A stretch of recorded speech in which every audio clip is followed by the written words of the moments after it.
తాకట్లో ఉన్న మీ బంగారాన్ని విడిపించి ఆ రోజు ఆన్లైన్ రేటుకి కొంటాం. Sharma gold company. నమస్కారం, వెల్కమ్ టు సుమన్ టీవీ. నేను గీతాంజలి. ప్రస్తుతం మనతో పాటు భారతీ శంకరపీఠం వ్యవస్థాపకులు, ప్రముఖ ఆధ్యాత్మికవేత్త, బ్రహ్మశ్రీ అన్నవరపు తిరుపతి మూర్తి అవధాని గురువు గారు ఉన్నారు. వారితో మాట్లాడదాం. గురుగారు నమస్కారం అండి. ఓం శ్రీ మహాగణాధిపతయే నమః.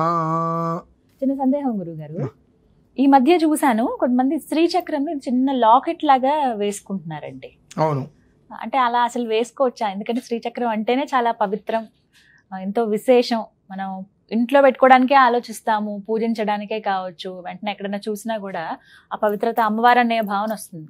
ఆ లాకెట్ లాగా ఒక ఆభరణం లాగా చేసుకుని వేసుకోవచ్చా అని అంటే? ఆ ప్రశ్న మీరు నన్ను అడిగారు కదండి.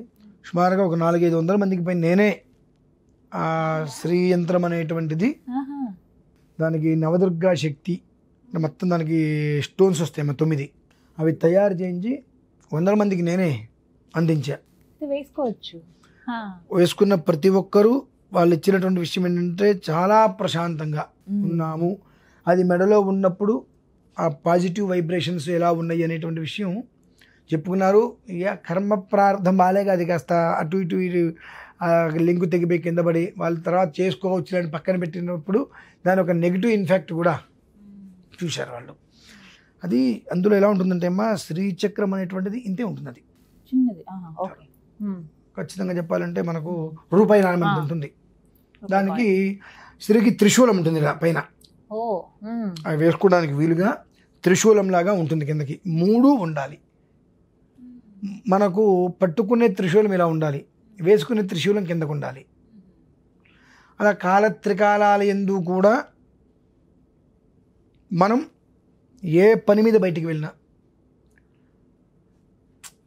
అవలేదే రేపు రమ్మన్నారు ఎట్లా మళ్ళీ మళ్ళీ మళ్ళీ అనే పదం రాకుండా వెళ్ళిన పని నిక్షేపంగా పూర్తి కావడానికి అది చాలా దోహదపడుతుంది.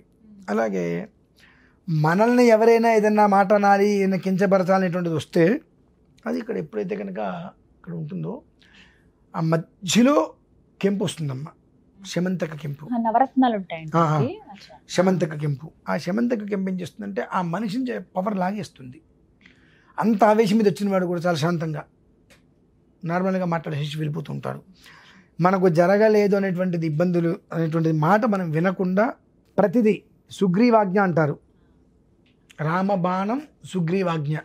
సుగ్రీవాజ్ఞ అంటే ఆగడానికి వీలేదు. ఏదన్నా ఆగిందంటే ఏం చేస్తాడు సుగ్రీవుడు తెలియదు అన్నట్టుగా సుగ్రీవాజ్ఞ రామబాణం అన్నట్టుగా ప్రతి ఒక్క దాంట్లోనూ కూడా అది మనిషిని ముందుకు తీసుకెళ్ళిపోతుందమ్మా. అది ఇక్కడ వరకు వేసుకోవచ్చు. ఇప్పుడు నాకు ఇది ఉంది చూసారా, ఇక్కడ వరకు అంటే ఉదయం పూట సూర్యాస్తమనం, సూర్యోదయం సూర్యాస్తమనం, ఆ 2 సమయంలో ఆ కిరణాలు దాని మీద ఎర్రగా అంటే మన మీద పడుతున్నప్పుడు దేని మీద పడేటట్టుగా కొంతమంది ఇక్కడ వరకు వేసుకున్నారు, వద్దని చెప్పా. కంఠానికి ఇక్కడ వరకు ఉంచండి. ఇక్కడ వరకే ఉంటే అది ప్రజ్వలితంగా మొత్తం అది కాపాడుతుంటుంది. ఉపకంఠం అంటారు కదండి, కంఠాయ నమః ఉపకంఠాయ నమః అంటారు. ఉపకంఠం నుంచి హృదయస్థానం, ఈ రెండింటికి మధ్యలో సగం ఉపకంఠం సగం హృదయస్థానానికి కనుక ఉన్నట్లయితే అది శరీరంలో ఉన్నటువంటి ప్రతి అణువుకి దాని శక్తిని పంపిస్తుందమ్మా. 2 దానికి ఈ నవరత్నాలు అనేటువంటిది నవదుర్గలకి ప్రతీక. ఒక్కొక్క అమ్మవారికి ఒక్కొక్క రత్నం చెప్పబడి ఉంటుందమ్మా. గ్రహాలకే కాదు, నవరత్నాలు ఉండగానే గ్రహమే అనుకుంటాం, ఈ గ్రహం బాలేదు ఈ రత్నం పెట్టండి అంటాం. నవదుర్గలకి ఒక్కొక్క అమ్మవారికి ఒక్కొక్క రత్నం ఆపాదింపబడుతుంది. అలానే ప్రాజాపత్యాది నవఋషులు అని ఉంటారమ్మా. ఆ ఒక్కొక్క ఋషికి ఒక్కొక్కటి ఆధారభూతంగా చెప్పబడి ఉంటుంది. ఇక నవగ్రహాలు అంటే మనం చెప్పక్కర్లా, స్వతహాగా వాటికి చెప్పబడే ఉంటుంది. వీటి యొక్క త్రిగుణాత్మక శక్తి మొత్తం దాంట్లో ఉంటుందమ్మా. అంటే మీకు అర్థమయ్యే రీతిలో ఒక మాటగా చెప్పాలంటే ఆ శ్రీయంత్రం అనేటువంటిది $. అది మన దగ్గర ఉన్నప్పుడు వాలి మెడలో ఉండేటువంటి ఒక హారం ఏ రకంగా అయితే కనుక ఎదుటి మనిషి శక్తిని లాగేసుకొని శక్తిహీనాన్ని చేస్తుందో అటువంటి బలాన్ని ఇస్తుంది. అది అంత యోగ్యకరమైనటువంటిది ఆ ఒక లాకెట్ శ్రీచక్రం, శ్రీయంత్రం. $, మన అనేక రకాలుగా పిలుచుకోవచ్చు. దానికి కూడా నేను లాస్ట్ టైం ఇచ్చినప్పుడు 3 సార్లు జరగొట్టే 4వ సారి చక్కగా వచ్చింది. కర్మ ప్రారంధం ఎలా ఉంటుందంటే అమ్మా, మనం వాళ్ళు అడిగినప్పుడు వాళ్ళు ఒక రేటు చెప్పారు మనకేమో, మనం సరే అన్న అందరికీ ఆ రేటు చెప్పేశాం. ఇవి 3 సార్లు జరగొట్టడం, అవ్వకపోవటం, ఆ తర్వాత మళ్ళీ ప్రతిదానికి వాళ్ళు ఏదేదో పిండితోటి ఏదో చేయాల్సి వస్తుంది. ప్రతిదానికి కూడా మామూలుగా ఒక్కసారి తయారు చేస్తే ఒక 10-15 వస్తాయట. కర్మ మనకి రాలా. ప్రతిదానికి దేనికి దానికి విడివిడిగా చేసి అది చేయాల్సి వచ్చింది. కానీ ఎంత అద్భుతంగా వచ్చింది తెలుసమ్మా అది. మనం ఇలా చూస్తే బిందు త్రికోణం అని మనం శ్లోకంలో ఎలా అయితే ఉంటుందో ప్రతి ఒక్కటి మనకు అందులో కనిపిస్తుంది, సుస్పష్టంగా కనిపిస్తుంది. వర్తులం, త్రికోణం, షట్కోణం, అష్టకోణం మొత్తం అన్నీ కూడా. అది నేను చూసి సంతోషపడ్డా. డబ్బు పోతే పోయిందని, డబ్బు గురించి ఆలోచించరా. అంత చక్కగా ఉన్నప్పుడు అది కాస్త అలా పైకొచ్చి ఈ మొత్తం హృదయస్థార విప్రఖ్యా అన్నట్టుగా హృదయానికి తగలడానికి రీతిలో ఆ హృదయానికి అవి తగిలినప్పుడు రవి యొక్క అనుగ్రహంతో ఆ ఒక్క కిరణాలను అది స్వీకరించేటట్టుగా ఉండాలి. త్రికోణ అంతరదీపిక అట్లా అవి ఎన్నో విషయాలు దృష్టిలో పెట్టుకొని చాలా జాగ్రత్తగా 3 సంవత్సరాలు అవుతుంది ఇప్పుడు చేయించి. 3 ఏళ్ళు అయిపోయింది. మీరు ఇప్పుడు చూసాంటే ఆశ్చర్యంగా ఉంది. కానీ 3 సంవత్సరాల క్రితమే అది నేను అందించాను, చాలా మందికి ఇచ్చాను. మీరు ఇంకా చాలా విశేషంగా చెప్తున్నారు. నేను నార్మల్ అదే చూసాను డాలర్, కానీ ఇలా వేసుకోవచ్చు. అందులో త్రిశూలంతో నవరత్నాలతో కూడుకున్నటువంటి త్రిశూలం అయితే నేను చేయించింది ఇంకెక్కడా లేదు. నేను చూడలేదు. నేను మామూలుగా అయితే కనుక దాంట్లో పెట్టి దానికి ఏదో కొంకి పెడతారు. నేను త్రిశూలం అయితే కనుక నేను దానికి ఖచ్చితంగా త్రిశూలంగానే ఉండాలి, అది అలా కిందకు ఉండాలి. ఆ 2 శూలాలకి వాళ్ళు బంగారంతో గొలుసు పెట్టుకుని చేయించుకున్న వాటికి లింకులు వస్తాయి కదా, అవి అందులో పెట్టేస్తే ఇలా ఉండిపోతాయి. ఇక ఎక్కడికి జారదు, పడదు, ఊడిపోదు.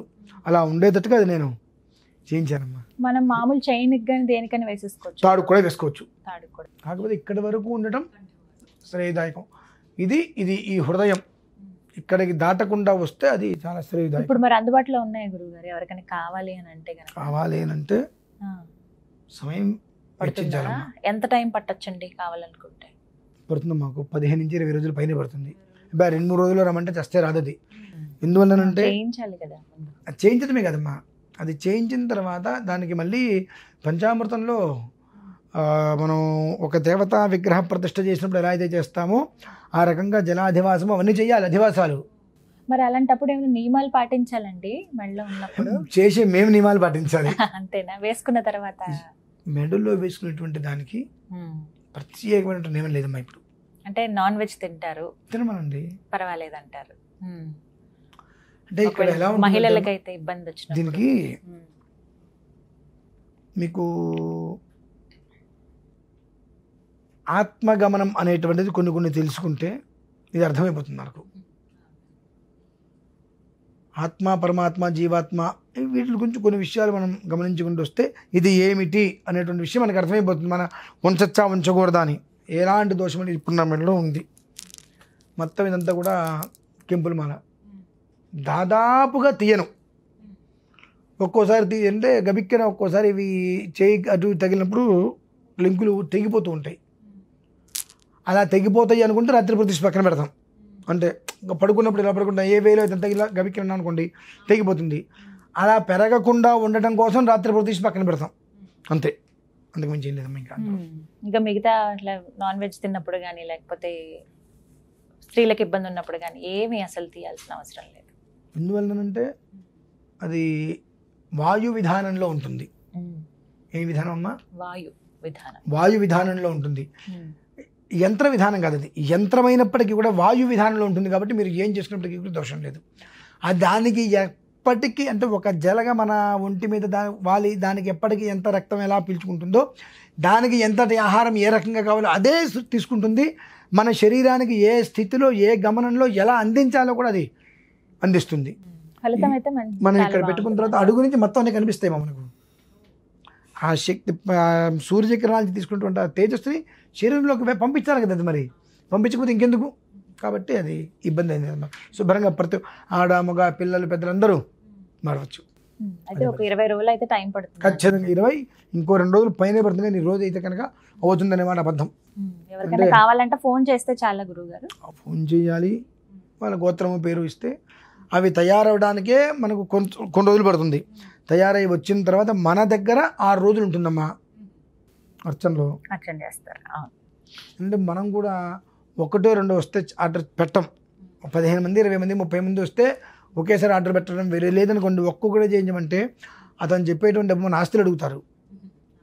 దేనికి దానికి విడిగా ఆర్డర్ ఇస్తే చాలా పూర్తిగా వెండిలోనే పూర్తి వెంటమ్మా. అది ఎక్స్పెండిచర్ చాలా ఖర్చు ఎక్కువైపోతుంది.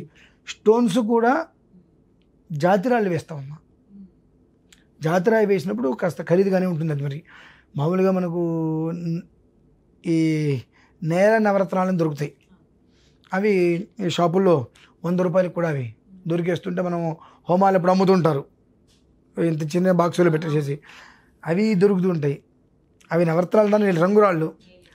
రత్న విధానం వచ్చేటప్పటికి ఒక మోస్తరు జాతర పెట్టామంటే కాస్త ఖరీదుగానే ఉంటుంది. లాస్ట్ టైం 7,600 రూపాయలు ఒకటి ఇచ్చింది మనం, 3 ఏళ్ల క్రితం మాట. 7,600 ఇచ్చాము. అందులో కొంతమంది ప్రత్యేకంగా జాతరాలు కావాలని చెప్పి చేయించుకునే వాళ్ళు ఉన్నారు. మాకు బంగారంలో కావాలి అని చెప్పి బంగారంలో కూడా చేయించుకునే వాళ్ళు ఉన్నారు. అది ఎవరిష్టం వాళ్ళది, వాళ్ళ ఒక్క శక్తి. మధ్యస్థం రాయి పెట్టుకున్న వాళ్ళు కొంతమంది ఉంటే కాస్త మాకు ఇంకాస్త మంచి రాయి కావాలండి, దాని నుంచే కదా వైబ్రేషన్ అంతా వచ్చేది. మొత్తం అది అలా పట్టేస్తుందమ్మా మనిషిని, అలా పట్టేస్తుంది. అంటే ఈ రౌండ్లో వస్తుంది కదా, ఈ చుట్టూతో ఉండేటువంటి 8 కూడా వాటర్ ఫాల్స్ ఎలా అయితే వస్తాయో ఆ వైబ్రేషన్ ఇలా తీసుకొని వచ్చి సూర్యకాంతిని తీసుకొని మధ్యలో ఉండేటువంటి స్టోన్ దగ్గరికి వెళ్తుంది. ఆ మధ్యలో ఉండే స్టోన్ నుంచి మొత్తం శ్రీచక్రానికి ఉన్నటువంటి ఏవైతే కనుక ఇవన్నీ ఉంటే బిందు త్రికోణాలు, వాటిలో ఒక్కొక్క దాని నుంచి ఒక్కొక్క దాన్ని స్ప్రెడ్ అయిపోయి మళ్ళీ ఆ స్ప్రెడ్ అయినది స్టోన్స్ దగ్గరికి వెళ్ళి స్టోన్స్ నుంచి శరీరానికి వెళ్తుంది. కాబట్టి ఎప్పుడు ఎనర్జీగా ఉంటారు వాళ్ళు. అది పరిస్థితి. కావాల్సిన వాళ్ళు ఫోన్ చేస్తే. గురుగారు ధన్యవాదాలు. పరమేశ్వర.